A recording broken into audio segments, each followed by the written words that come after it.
World War II is often narrated through fronts, generals, maps, and government decisions. However, the conflict was sustained, day after day, in millions of homes where the war didn't appear as an offensive or a retreat, but as a longer line at the bakery, an empty bed, a boarded-up window, or a child sent away from the city. At that less visible level, the female experience was decisive. Without the work, administration, and adaptability of women, the war machine and civilian survival itself would have been impossible to maintain. This documentary analytically and chronologically reconstructs the life of a European woman, focusing on the case of an urban German woman, from the years leading up to the outbreak of the conflict to the decades that followed. It is not a verifiable individual biography, but rather a representative synthesis based on documented patterns, gender politics, the organization of labor, rationing, bombings, evacuations, occupation, reconstruction, and memory. The anonymous protagonist embodies traits and experiences that, with regional and social variations, were common to millions of women. In the late 1930s, the life of a young woman in a large German city was defined by a combination of tradition, state control, and ideology. She had grown up in a society scarred by defeat in the First World War, the hyperinflation of the 1920s, and the political instability of the Weimar Republic. Her childhood and adolescence were permeated by the idea that the country had been humiliated and needed to reclaim its place in the world. When the new regime came to power in 1933, she was perhaps between 15 and 20 years old enough to remember the previous insecurity, but young enough to be molded by propaganda. The state reorganized her life without her permission. In schools and youth organizations, messages about the natural role of women, wife, mother, guardian of the home, were repeated. Motherhood was extolled as a patriotic duty, and fertility was directly linked to the strength of the nation. Secondary education for women emphasized domestic skills, hygiene, childcare, and discipline. Access to higher education and liberal professions existed, but it suffered ideological and practical obstacles. Social pressure pushed it towards jobs considered feminine, such as nursing, secretarial, or basic teaching. In the labor market, their experience was constrained by contradictory policies. On the one hand, the regime proclaimed that a woman's place was in the home and discouraged married women from working, especially in certain sectors. On the other hand, the expanding economy demanded labor, particularly in light industry, commerce, and public administration. Thus, many women worked, but they did so under conditions of rigid hierarchies, lower wages, and clear expectations of leaving their jobs upon marriage or having children. Propaganda emphasized that their work was secondary, a supplement, even when their wages were crucial for supporting the household. In everyday life, control was expressed not only through laws, but also through associations, neighborhood organizations, and informal surveillance networks. Women participated in cooking classes, mothers' meetings, and sports and cultural activities organized from above. There was a wide range of social opportunities, but always framed within ideological guidelines. Very specific behavioral models were promoted. Women were expected to be hardworking, modest, disciplined, physically healthy, and morally irreproachable. The ideal was the mother of several children, dedicated, obedient, and proud to contribute with her family to the nation's destiny. Intimate decisions such as marriage and motherhood were also influenced by the state. There were financial incentives for young couples, marriage loans conditioned on the woman leaving her job, and symbolic awards for mothers with many children. Racial hygiene policies permeated medical practices, registry offices, and welfare institutions. Women could find some material support in these mechanisms, but they were also subjected to exams, forms, and moral judgments about their aptitude to be part of the national body. In the neighborhood, her daily routine combined housework and paid work. She washed clothes by hand or at community facilities, bought fresh food daily due to the lack of widespread home refrigeration, cooked with limited resources, and took care of keeping the house tidy in often cramped spaces. Free time was scarce, and when it existed, it was mediated by access to cinema, radio, newspapers, and public events. Entertainment was not neutral. Radio broadcast speeches, marches, and carefully edited newsreels. In cinemas, escapist films coexisted with documentaries and newsreels that reinforced the official narrative. Women were not a homogeneous group. Their experiences varied according to social class, religious background, ethnicity, and prior political stance.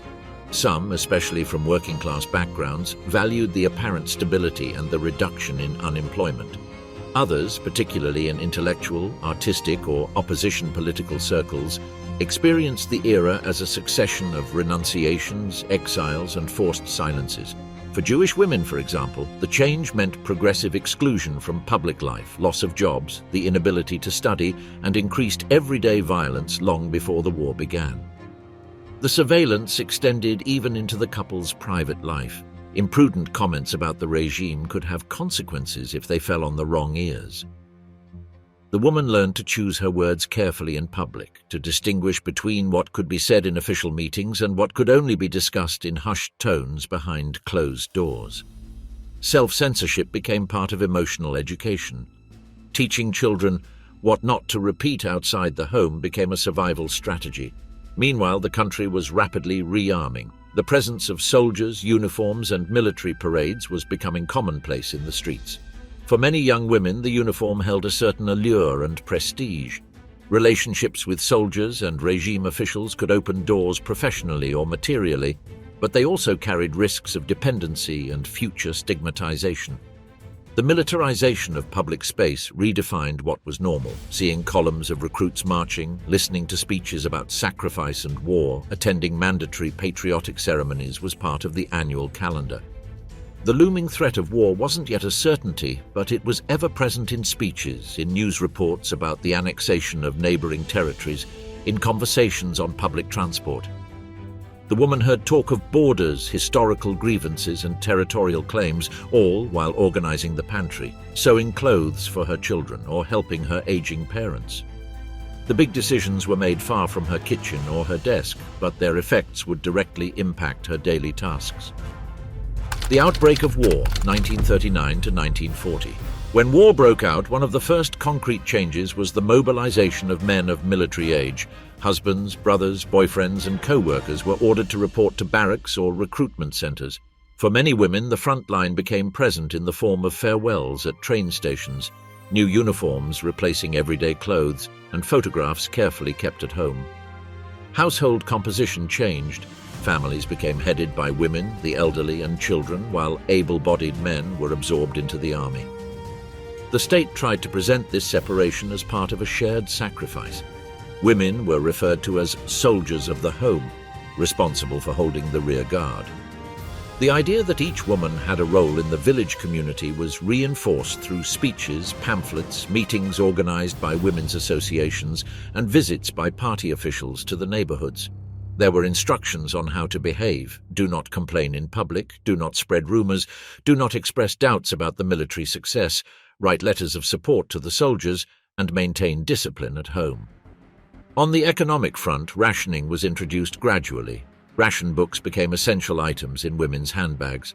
Every purchase of basic foodstuffs was recorded using coupons.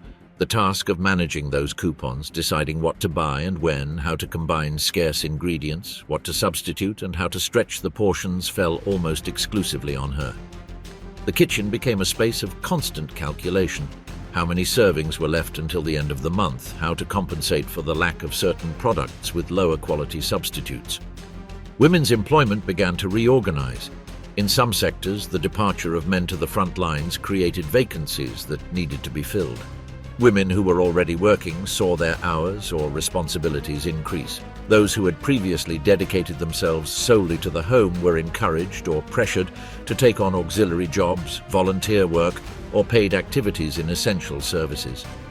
Factories linked to the war effort did not yet rely heavily on female labor, but the trend was beginning to emerge. In offices, post offices, shops, and hospitals, the female workforce grew noticeably.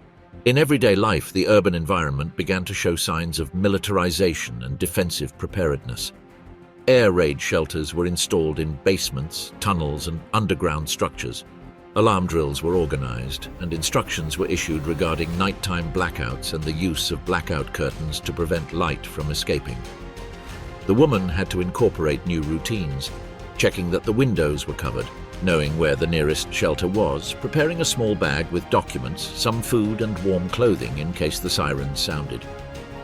During 1939 and much of 1940, the front lines were still far away for many inhabitants of major German cities.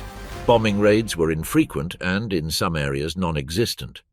However, the possibility of air raids was a constant topic of conversation, part of civil defense plans, and even part of children's education. The drills taught how to descend to the shelter in an orderly fashion, how to turn off the lights, and how not to panic. The woman assumed the role of being responsible for the family's safety in these hypothetical circumstances while her husband was away. Letters became the primary link to the front. Writing and receiving correspondence became a central ritual of domestic life. Women wrote news about their children, the situation in the neighborhood, and their parents' health, taking care not to include comments that could be interpreted as defeatist or critical. In return, when censorship and logistics allowed, he received restricted descriptions of military life, requests for packages containing food, warm clothing, or personal items. Managing the time and money to send these packages was another task added to his responsibilities. In the neighborhood, informal support networks began to strengthen. Neighbors who previously barely exchanged greetings started sharing recipes for cooking with substitute ingredients, exchanging ration coupons, and taking turns caring for children when someone had to stand in long lines or attend public offices. The women's organization became a crucial resource for compensating for the system's shortcomings. At the same time, this same network could serve as a channel for surveillance and denunciation. Imprudent comments were repeated, distorted, and eventually reached the ears of people connected to the party. Social differences became more apparent in how people navigated the first 2 years of the war. Middle and upper-class women had savings, connections, larger homes, and privileged access to certain goods. They could hire domestic help, turn to farmers, or take advantage of extended family networks. Working-class women, on the other hand, were much more dependent on state supplies and the regulated market, and felt the reduction in rations and the increase in prices in the unofficial market more acutely.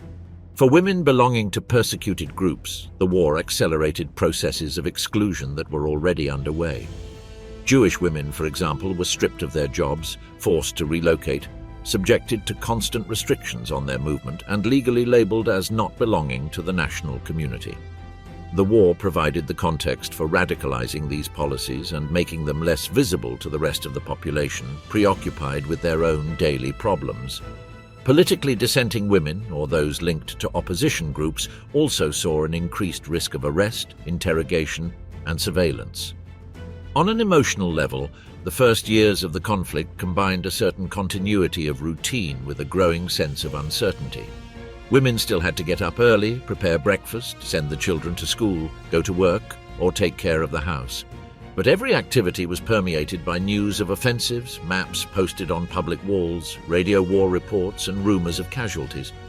Death ceased to be an abstract term and began to arrive in the form of official telegrams, notices in the mail, or prolonged silences from the front. The family calendar, once marked by religious celebrations, birthdays, and local events, was now overlaid with dates of military campaigns, important speeches, and changes in rationing regulations. Women had to adjust their expectations about the immediate future. The decision to have more children, to move, to pursue studies, or to learn a trade became conditioned by a context that could no longer be considered temporary. The war, which at first was perceived as a limited phase, was beginning to take the form of a new framework for life. On a material level, rationing became stricter and more systematic. What had initially been an uncomfortable adjustment transformed into a way of life. Women learned to plan menus based on what was available, not what they wanted. Products that were once commonplace, such as real coffee, chocolate, or certain meats, became sporadic or were replaced by lower-quality substitutes. Bread changed in composition depending on the available flour blends, animal fat was measured in grams, and fresh fruit became a seasonal luxury. Queues outside stores became part of the urban landscape. Organizing the time to wait in them became another skill. The relationship with work changed quietly. As more men were sent to the front and military needs grew, the demand for female labor increased. Women who were already working saw their tasks intensify, but also saw certain barriers loosen. She was called upon to fill positions in technical offices, transportation, postal services, or in the administration of companies linked to war production. Official rhetoric continued to extol the ideal of the mother and homemaker, but practical needs were pushing in another direction. Women were expected to simultaneously support the household and increasingly larger segments of the economy. Time became denser. The typical day combined getting up early, preparing breakfast with limited rations, sending the children to school, working several hours outside, or dedicating oneself to domestic tasks that had become more complex, queuing in shops and public offices, writing letters to the front, and often participating in activities organized by women's associations or party institutions. Leisure time, already scarce, was filled with controlled activities, going to the movies, listening to the radio, taking part in neighborhood meetings where slogans were repeated and instructions on conduct were disseminated. The expansion of the war eastward, with the invasion of the Soviet Union in 1941, had concrete effects on their daily lives, even though the new front was thousands of kilometers away. First, it increased the pressure on resources. Sending men, weapons, and supplies to a prolonged campaign across a vast territory multiplied the demands on production and transportation. Secondly, it increased the flow of news, rumors, and fragmented accounts. Letters from relatives deployed in the east, comments about the extreme weather, disease, brutal fighting, and the treatment of the local population. These elements coexisted with the official version, which insisted on continuous progress and downplayed the difficulties. In their own city, the presence of forced laborers and prisoners of war began to become visible. Men and women from occupied countries, dressed in uniforms and under surveillance, appeared in factories, workshops, railways, and public works projects.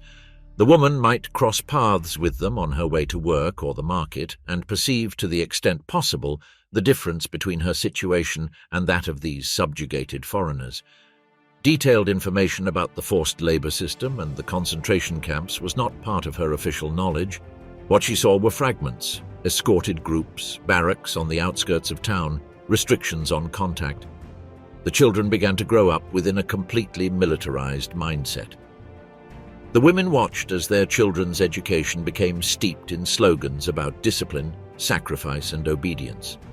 The boys were prepared for future military life, the girls for motherhood and supporting roles. Youth organizations offered sports activities, camps, and rituals of belonging that reinforced identification with the state. The mother's role was to balance, if she wished, these official programs with the domestic norms she had learned from previous generations. Respect for elders, religiosity, or family values not necessarily aligned with the dominant ideology. Social control intensified. Denunciation, mutual surveillance, and expectations of ideological conformity grew stronger as the war dragged on. Women knew that critical comments about the conduct of the conflict, the situation at the front, or the treatment of minorities could have consequences if repeated in front of people connected to the party or the police. This climate of caution also affected relationships between friends and neighbors. Trust had to be built with prudence. Sensitive conversations were reserved for intimate spaces, and many opted for silence on political issues. Meanwhile, the first significant air raids on German cities began to shatter the sense of relative security in the rear. Although mass bombing raids were still in the immediate future, the sound of air raid sirens was no longer merely a theoretical exercise.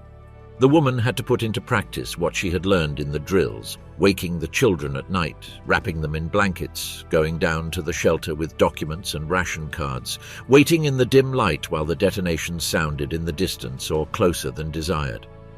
The experience of direct physical fear was compounded by the more abstract fear for the fate of loved ones at the front. The balance between the appearance of normality and the reality of war became increasingly unstable.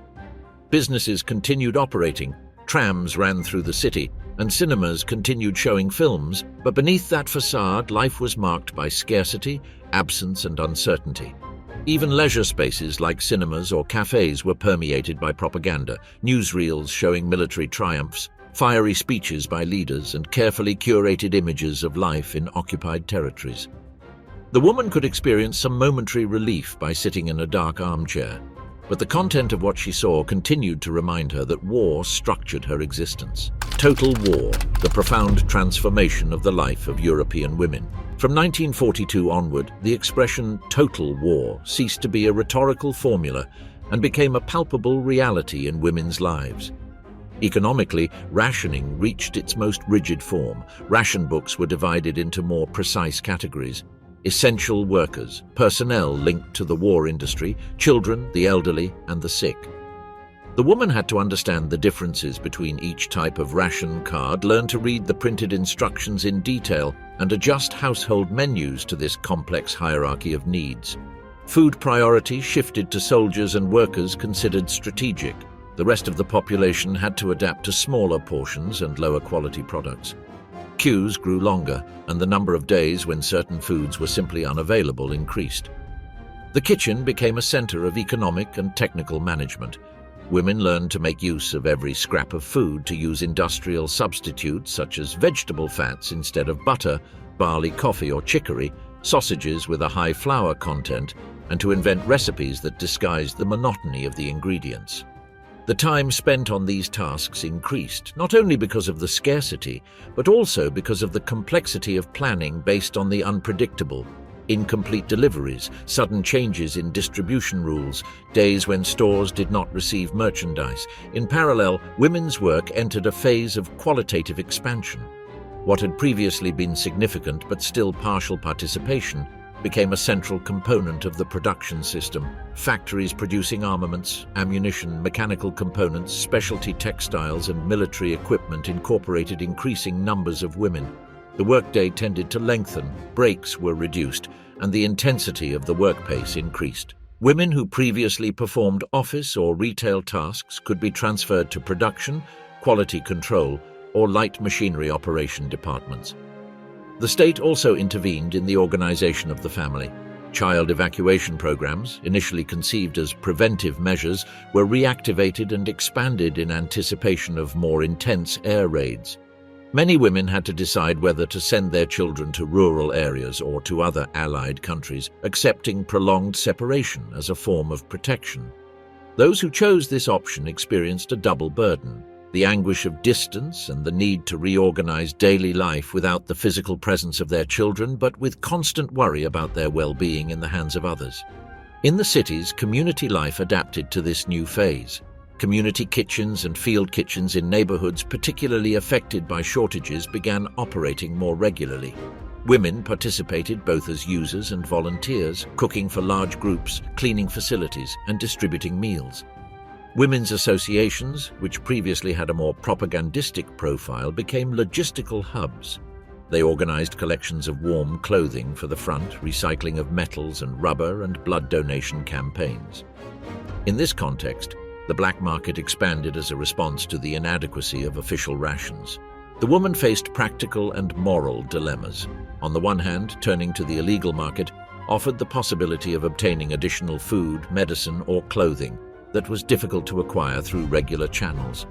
On the other hand, it involved legal and political risks. Clandestine trade was illegal, and the authorities could interpret their participation as economic sabotage.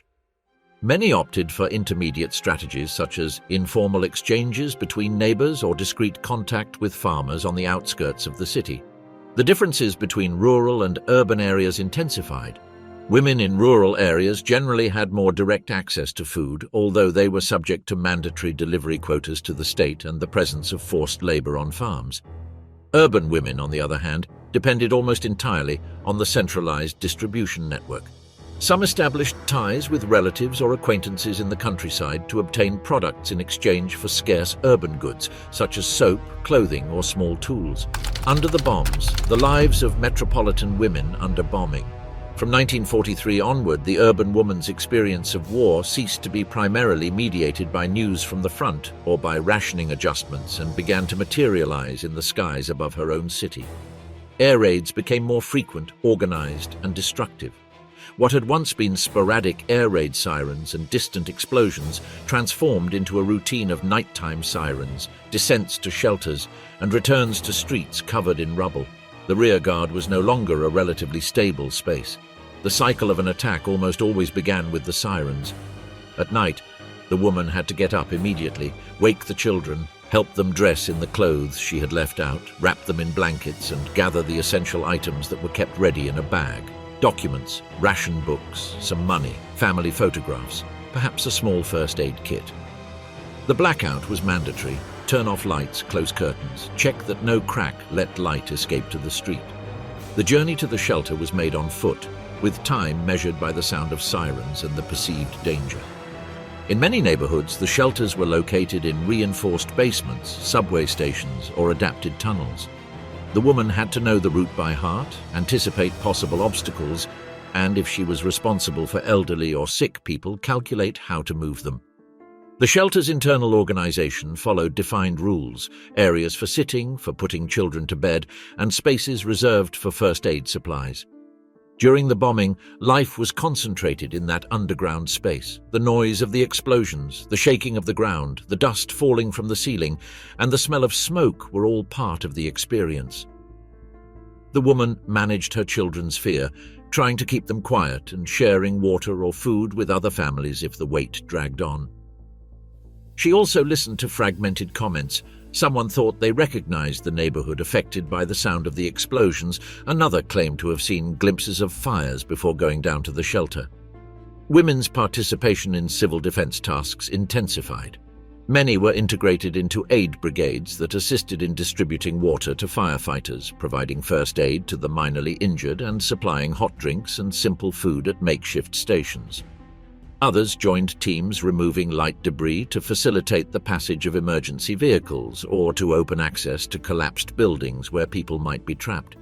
This was not yet the systematic post-war reconstruction, but rather immediate actions to restore a minimum level of urban functionality. The destruction of homes forced a reorganization of living arrangements. Women who lost their homes had to stay temporarily with relatives, friends, or in collective shelters set up by the authorities. This meant sharing cramped spaces with other families, with little privacy and poor hygiene. Managing food, clothing, and personal belongings became more complex. Conflicts over the use of makeshift kitchens, bathrooms, or beds added to the general tension. This forced cohabitation altered neighborhood social relations and generated new support networks, but also friction. Children's education was severely disrupted. School buildings were damaged or destroyed, or used for military or administrative purposes. Authorities organized classes in reduced shifts, in alternative spaces, or in some cases, suspended teaching for extended periods.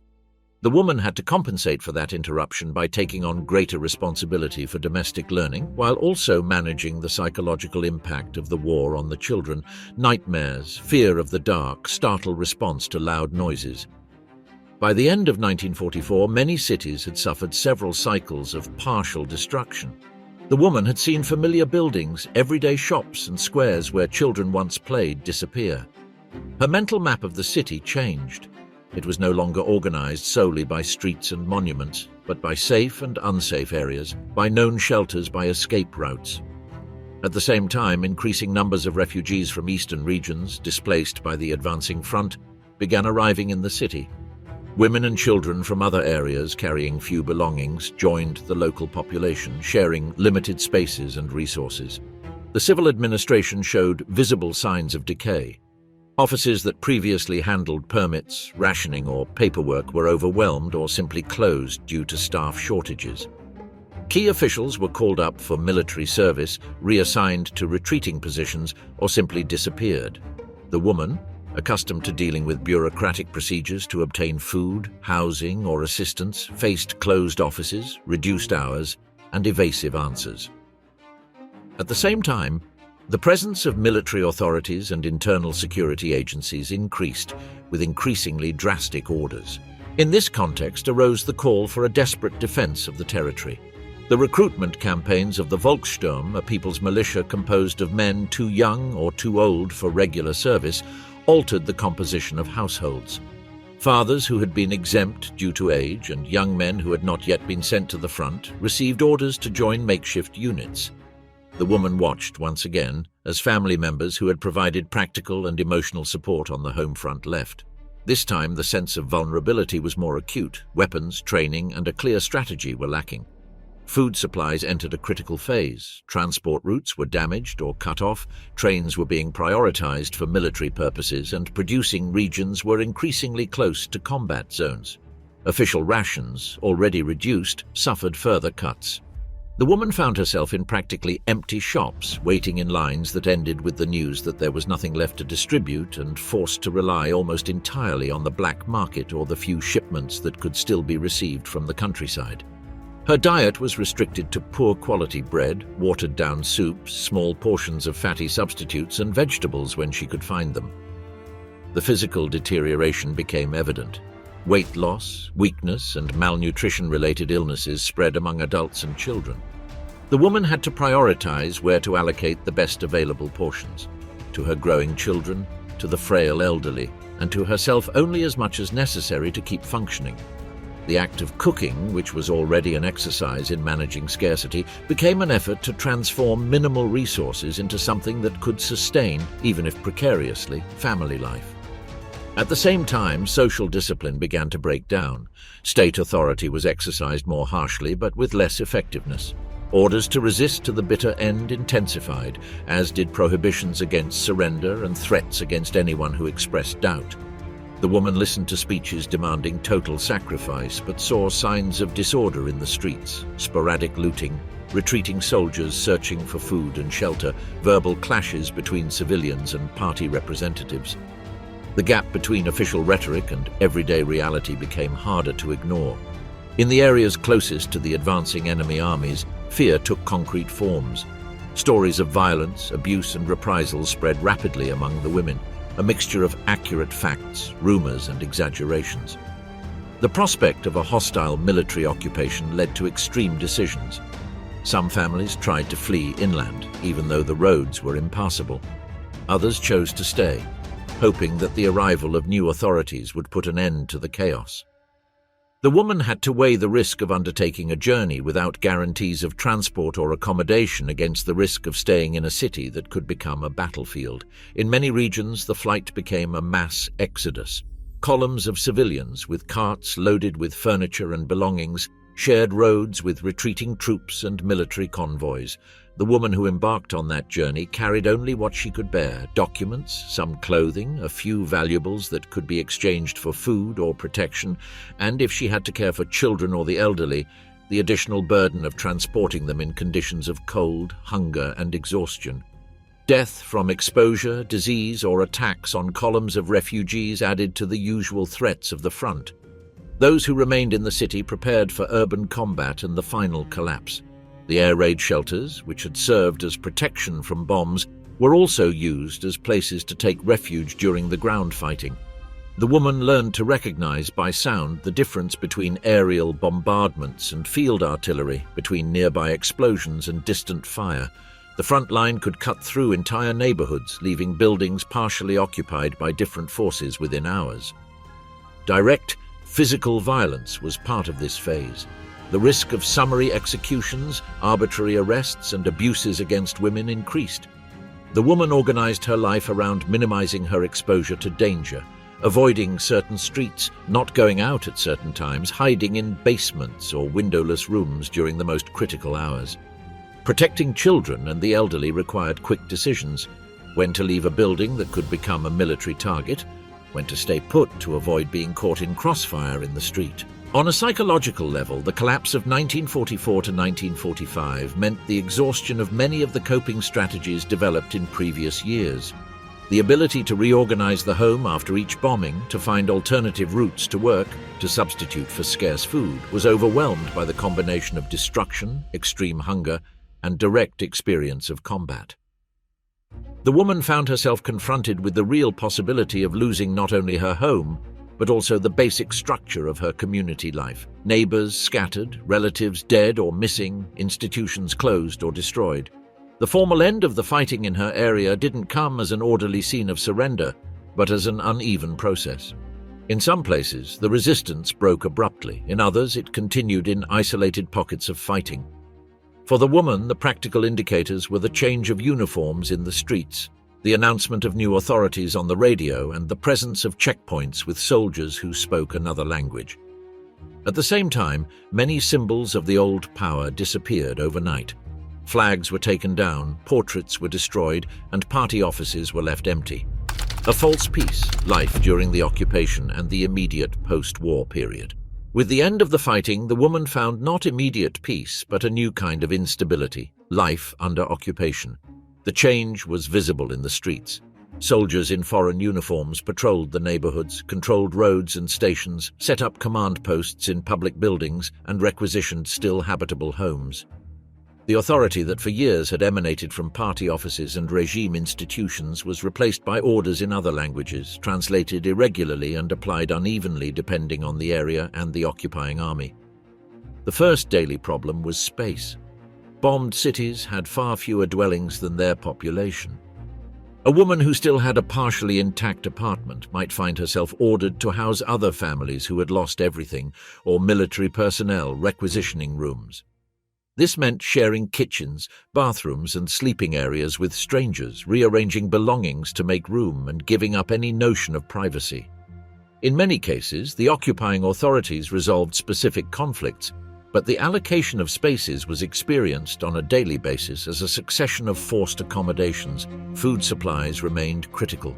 The fighting had destroyed transport, storage, and distribution infrastructure.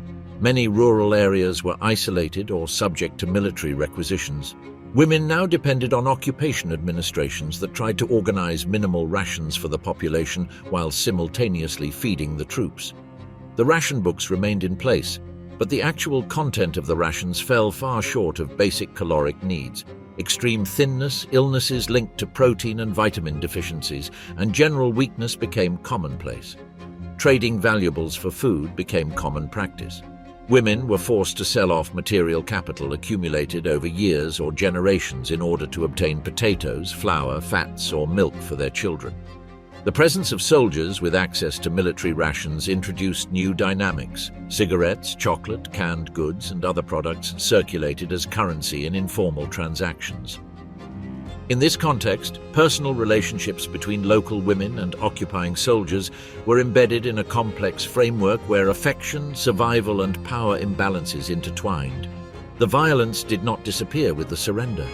In some areas, especially where the fighting had been fiercest, there were direct abuses against the civilian population, with women exposed to specific risks. The fear of sexual assault and looting dictated daily life, avoiding certain streets and times, not going out alone, staying in groups in basements or inner rooms at night. Over time, the occupying authorities and the troops themselves adopted stricter control measures, but the initial impact left deep scars on the perception of security. The issue of security became intertwined with that of political accountability. The denazification processes were implemented in a more or less structured manner depending on the region. Hundreds of thousands of people had to complete questionnaires, appear before commissions, hand over documents, and answer questions about their party affiliation and their role during the regime. Even if a woman had not held official positions, she could be implicated through membership in affiliated organizations, employment in state institutions, or being the wife of an official. Political status came to influence access to employment, the possibility of holding administrative positions, and even the continuation of contracts in schools or hospitals. Meanwhile, the family structure remained disrupted. Many men had not returned. They were dead, prisoners of war in distant camps, or simply missing. Women had to accept that for an indefinite period, the economic and moral responsibility for the household rested almost entirely on their shoulders. In the case of war widows, this situation seemed permanent. The search for information about the fate of husbands, sons, or brothers became a complex task. Letters to prisoner offices, visits to registration centers, obsessive reading of lists published in newspapers or on bulletin boards. Population displacements were massive. Millions of people were expelled or fled territories that had changed sovereignty. Among them, large numbers of women and children tried to resettle in already overcrowded cities or in towns with minimal resources. The local woman found herself sharing queues, shelters, and markets with newcomers who brought with them a different experience of war, but similar needs. This forced contact generated new forms of solidarity and also tensions over access to scarce resources. In schools, reconstruction was slow. Damaged buildings, a lack of teachers, some had died, others had been taken prisoner, and still others had been removed through purges, and a shortage of materials meant that children's education progressed in fits and starts. Women had to fill the gaps at home, teaching with the few remaining books, reusing old notebooks, and making writing materials from whatever was available. At the same time, the curriculum content was under review. Symbols, texts, and slogans from the previous regime had to be removed or reinterpreted. The transition was neither instantaneous nor homogeneous. Religious and community life was revived unevenly. Churches and communities found an immediate purpose in caring for the hungry and homeless. Women participated in organizing soup kitchens, distributing clothing, and caring for orphans. But this support network operated with very limited resources. Many clergy members and community leaders also harbored their own ambivalence toward the defeated regime, which affected how they publicly addressed the recent past. Women frequented these spaces both for food and practical assistance, and for a modicum of moral continuity amidst the political upheaval. In the healthcare sector, the situation was precarious. Damaged hospitals, a lack of medicine, outbreaks of infectious diseases, and an increase in mental health disorders were all part of the picture. Women had to manage minor illnesses at home with home remedies or improvised treatments. Access to professional care was reserved for serious cases. The general weakening caused by hunger made illnesses that would have been relatively benign in times of peace more dangerous. Caring for sick children and the elderly added to the burden of searching for food and maintaining the household. Despite the devastation, early signs of medium-term reorganization began to appear. The occupying authorities promoted the reactivation of certain basic services, the restoration of limited transportation, and the creation of new or renovated administrative structures. Women began to find employment in these emerging institutions. Food distribution offices, civil registries, housing commissions, and health services. Opportunities also opened up in companies responsible for removing debris, repairing infrastructure, and rebuilding buildings. The female workforce was no longer a temporary exception, but an established component of the reconstruction process. Relations with the occupying soldiers became less uniform as the months passed. The initial fear gave way to various forms of contact. Black market transactions, agreements for the exchange of goods, cleaning or cooking jobs in military installations, and even emotional bonds or marriages. A woman who established a close relationship with a foreign soldier could access additional resources, but she also exposed herself to social disapproval and stigmatization, especially when the local community perceived her as benefiting from privileged treatment. On an emotional level, the immediate post-war period brought no clear relief. To the fear of bombs were added other fears of prolonged shortages, of legal insecurity, of the consequences of political purges, of the future of their children in a defeated and territorially fragmented country. Women found themselves in a paradoxical situation. On the one hand, the end of the war stopped the immediate possibility of dying in an air raid or in combat. On the other, it laid bare the magnitude of the accumulated losses and the absence of a stable structure that could point to clear paths forward. However, even in this context, new routines began to emerge. Although precarious, the days regained a certain regularity. Queues at markets, defined working hours in offices or services, specific times to cook with whatever food could be obtained, and times allocated to help with community tasks. The children partially returned to school. Public transport resumed operating on reduced routes. Some businesses reopened in makeshift premises. The woman had to learn to manage a life no longer organized by alarm sirens, but rather by the need to rebuild almost everything from scratch. Towards the end of 1946, the immediate phase of occupation and sheer survival began to overlap with another, in which material and social reconstruction became an explicit objective. Women entered a period in which their tasks were no longer limited to daily survival, but also included active participation in clearing ruins, reopening institutions, and creating new networks of exchange and support. From the late 1940s onward, women's lives in the city began to be reorganized around a word that until then had held an abstract meaning: reconstruction. The first things to be rebuilt were not discourses or institutions, but the essentials: housing, basic services, transportation networks, and a regular food supply. The city was still marked by demolished buildings, empty lots, facades held up by shoring, and streets transformed into passageways between piles of rubble. The woman moved about that landscape daily, but no longer just as a victim of destruction, but also as an active part of the cleaning and recovery process. The clearing of rubble employed a significant number of women. Organized teams, often composed almost entirely of them, removed bricks, sorted reusable materials, and cleaned streets and squares. For women, this meant intense physical labor, sometimes harder than what they had done during the war in factories or offices. With shovels, picks, and wheelbarrows, they lifted building debris, separated usable elements, and piled up waste for removal. This work not only generated income, but was also part of a deliberate policy to restore functionality to urban spaces. Meanwhile, the housing system had to adapt to the new reality. Women who had lost their homes or who were living in damaged buildings found themselves facing apartment reassignment programs, room allocation, and the construction of temporary housing. Wooden barracks, prefabricated houses, and adaptations of disused public buildings became temporary residences. Privacy remained limited, but unlike the immediate post-war phase, there was now a horizon of improvement. Construction projects in different neighborhoods, although still far off in time, marked on municipal plans the promise of more stable housing. The food supply slowly improved. The reorganization of agricultural production, the reactivation of transportation, and in certain areas the arrival of international aid helped to increase rations and diversify the products available. Women continued to use ration books and stand in lines, but little by little, products that had been exceptional for years reappeared in the markets. Fruits, meats, better quality fats, and sugar. The transition was neither uniform nor linear. There were setbacks, seasons of poor harvests, and logistical problems. However, the feeling of going from the brink of starvation to a manageable hardship made a concrete difference in their daily lives. The black market, which had been essential for immediate survival, began to lose its relative centrality.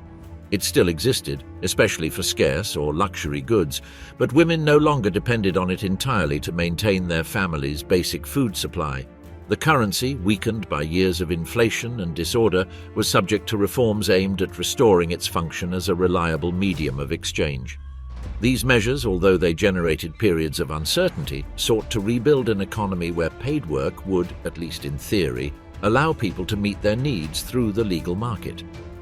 In the workplace, women found themselves in an ambiguous situation. On the one hand, reconstruction required labor, and their accumulated experience in factories, offices, services, and debris removal made them an indispensable resource. On the other hand, discourses resurfaced, suggesting that men should reclaim their role as primary breadwinners and that women should return as much as possible to traditional domestic roles. Reality prevailed over ideal programs. War widows, wives of prisoners who had not yet returned, women without a sufficient family network could not leave paid work without falling into misery. Thus, a significant proportion of women remained in the labor market, combining employment with domestic tasks. Some worked in sectors directly linked to reconstruction: housing offices, construction companies, urban transport services, and ration administration. Others joined social services, reopened schools and hospitals undergoing reorganization.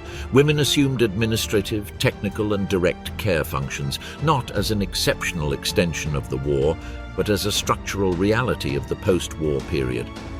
The education of children became a central concern.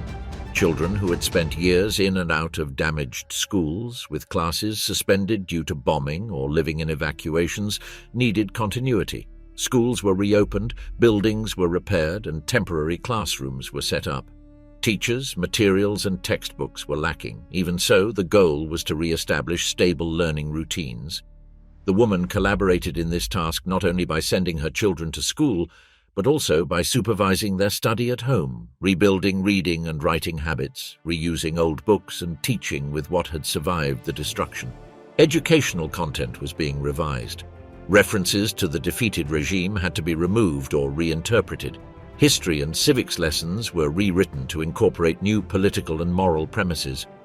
Women perceived these changes through their children's notebooks, meetings with teachers, and subtle corrections in everyday language. Once common words disappeared, and ubiquitous symbols were erased from walls and buildings. This process was neither homogeneous nor free of tensions, but it marked a shift in childhood experience from an official militarized culture towards different, though still unstable, frames of reference. In the political sphere, the final years of the decade saw the emergence and consolidation of new state structures, with significant differences depending on the area of occupation. For the average woman, what mattered most were the practical consequences. Which administration governed her city, what laws regulated labor, property, education, and social welfare. Women's political participation, which had been limited until then, began to expand through the right to vote and the possibility of joining associations and parties. Not all women chose to become actively involved, but the mere existence of that option represented a change from the previous period. Religious and community life took on a renewed role in social reconstruction. Churches, lay communities, and aid organizations established soup kitchens, clothing distribution centers, daycare centers, and meeting spaces. Women participated both as users and organizers, preparing food for large groups, sorting donated clothing, and caring for children while their mothers worked. These institutions also provided a moral framework in an environment where the categories of guilt, responsibility, and victim were intertwined in complex ways. Inside the home, rebuilding meant redefining family life with the surviving members. The woman had to integrate into her daily life the permanent absence of those who would not return, the presence of those returning from prison or the front lines with physical or psychological scars, and the coexistence of generations marked differently by the war. Aging parents, weakened husbands, children who couldn't remember a time without bombings. Each one brought with them a unique experience. Managing these differences in a limited physical space and with tight material resources required constant adaptations. The gender dimension continued to permeate all these layers. Although the centrality of women's work was undeniable in practice, normative expectations of femininity continued to emphasize caregiving, modesty, and dedication to the home. Women were expected to be efficient in their employment, assertive in negotiating rations and aid, capable of enduring long days of physical labor clearing ruins, and at the same time fulfill traditional domestic roles. The overload, far from decreasing with the end of the war, was reconfigured around the demands of reconstruction. Despite the difficulties, regulated leisure spaces were gradually re-established, cinemas reopened in adapted buildings, theaters offered performances with minimal resources, and cafes reopened in partially rebuilt premises. Women could, from time to time, set aside time to attend a film or meet with friends around a shared table. These moments were still marked by economic restrictions and the recent memory of the conflict, but they created islands of normality in a life still marked by scarcity and instability. Towards the end of the decade, daily life had changed from the war years, but it remained demanding. The woman now woke up in a city where, although ruins remained, streets had been reopened, services restored, and new buildings erected. She still managed a tight budget, but no longer lived under the constant threat of bombing. Her children attended schools with revised curricula, but without constant disruptions from attacks. Queues still existed, though with less drama, and work, still hard, unfolded in an environment where the word future was beginning to regain concrete meaning. In that context, another layer of experience began to emerge, the need to process what she had lived through. The woman carried with her years of forced decisions, losses, adaptations, and silences. While sweeping a newly cleared street, registering children at a reopened school, or serving food at a community kitchen, she faced more or less consciously the question of what to do with that past. From individual experience to collective memory, the 50s onwards. As the 1950s began, the lives of women who had lived through the war and the immediate post-war period began to unfold within a new framework, that of societies seeking to stabilize and define themselves after defeat and occupation. Public priorities shifted from daily survival to the consolidation of relatively stable political, economic, and social systems. In that process, the female experience of war central to the practice tended to retreat to the private sphere, while the official narrative focused on battles, leaders' decisions, legal processes, and institutional reconstruction. In their daily lives, women faced increasing pressure to conform to more rigid gender roles.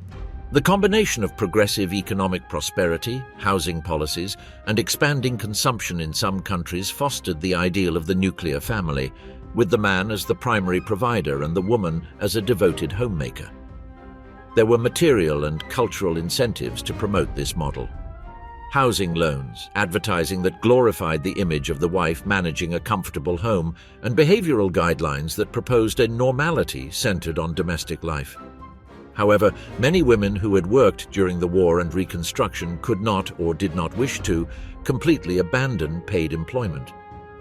This tension was resolved in various ways. Some women accepted leaving the workforce, especially in families where the male salary was sufficient and there was social pressure for the woman to focus on raising children.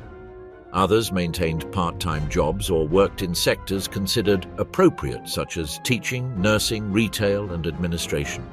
In any case, the experience of having managed the household alone during wartime, of having made critical decisions and of having supported the family in extreme situations continued to operate in her self-perception, even when social discourse tended to minimize that past. The way people talked about the war was reorganized on several levels. Within the family, a balance was struck between remembering and remaining silent. Women who had experienced bombings, hunger, occupation, and loss selected which stories to pass on to their children born after the war. Some episodes were recounted in detail, while others were omitted or alluded to indirectly, especially those linked to specific acts of violence or difficult decisions made under extreme pressure. This created a fragmented family memory where children grew up knowing that there was a war, but without necessarily accessing all the complexity of what they experienced. In the public sphere, official narratives privileged certain figures: combatants, political leaders, and explicit victims of persecution and reprisals. Women frequently appeared as mothers of, wives of, or widows of, rather than as autonomous subjects of historical experience. Their role as administrators of daily survival, as workers in the war economy and reconstruction efforts, and as managers of informal support networks was largely subsumed under generic categories. Commemorative ceremonies, monuments, and school history textbooks reinforced this perspective, leaving wide margins untold. The question of collective responsibility and guilt added another layer of complexity. Post-war trials focused on leaders, direct perpetrators of crimes, and institutional structures. Women, like most of the population, were relegated to the category of ordinary people who had lived through the dictatorship and the war. The prevailing discourse alternated between portraying the population as victims of the regime and emphasizing vague forms of complicity or passivity. The female experience, marked by a combination of forced obedience, limited room for maneuver, and concrete responsibilities in daily life, did not easily fit into simplified categories of guilty or innocent. On a psychological level, many women suffered for decades from the after-effects of the war: insomnia, fear of loud noises, intense reactions to news of conflicts, and persistent feelings of loss. But institutional resources to address these effects were scarce. Medical and social discourses tended to consider these symptoms as part of adaptation to the post-war period, and they were expected to be resolved in the private sphere. The mandate to restore normality and not relive the past acted as a silencing factor. Talking too much about the war could be interpreted as a lack of desire to move forward, or even as discomfort for those who had not lived through those years directly. As time passed, the generation of children and grandchildren began to question that silence. At certain junctures, women were invited in specific contexts to tell their side of the story. Interviews, oral history projects, academic research, and documentaries began to record, several decades later, daily life during the war from a female perspective. When these narratives became audible in the public sphere, they showed that a woman's experience had not been a minor addition to the war narrative, but a structural component. Without her work, her management of scarcity, and her organization of care networks, society would not have been able to sustain itself in the midst of the conflict. However, public recognition did not eliminate tensions. Women's accounts of the war centered on food lines, nights in shelters, moving from place to place, raising children in violent environments, working in factories or offices, and material reconstruction, contrasted sharply with the heroic or tragic narratives linked to the front lines, the resistance, or diplomacy. For many, this level of everyday detail seemed less historical than the major political and military events. The task of integrating both levels fell to historians, educators, and cultural creators who gradually began to incorporate the gender perspective into war studies. The woman herself, now elderly, had to decide how to relate to this renewed interest in her experience.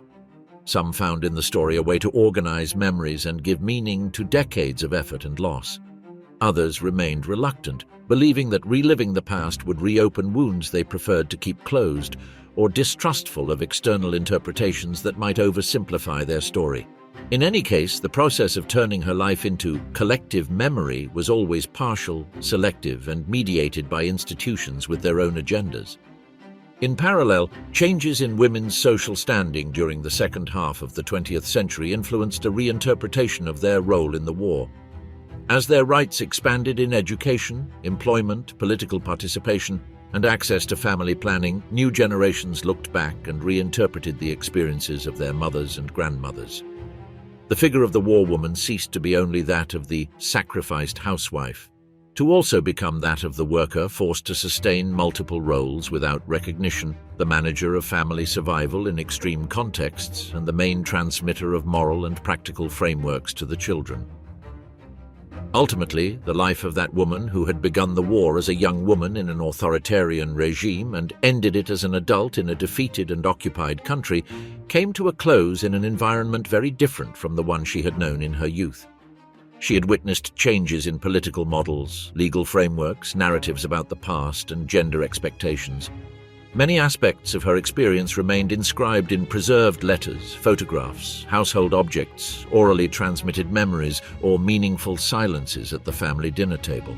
Others entered, more or less visibly, into books, archives, and cultural productions. The way in which that particular biography was integrated into the general narrative of the Second World War was fragmented and belated. For years, the history of the conflict was told primarily from military and diplomatic perspectives. Only gradually was the dimension of everyday life, and within it the specific role of women, incorporated. Even so, the trajectory of this woman condenses elements that allow us to understand the war in its entirety. How a global conflict rearranged the structure of the home, redefined gender roles, imposed extreme decisions, and left a lasting mark on the ways of remembering, speaking, and remaining silent about the past in later generations.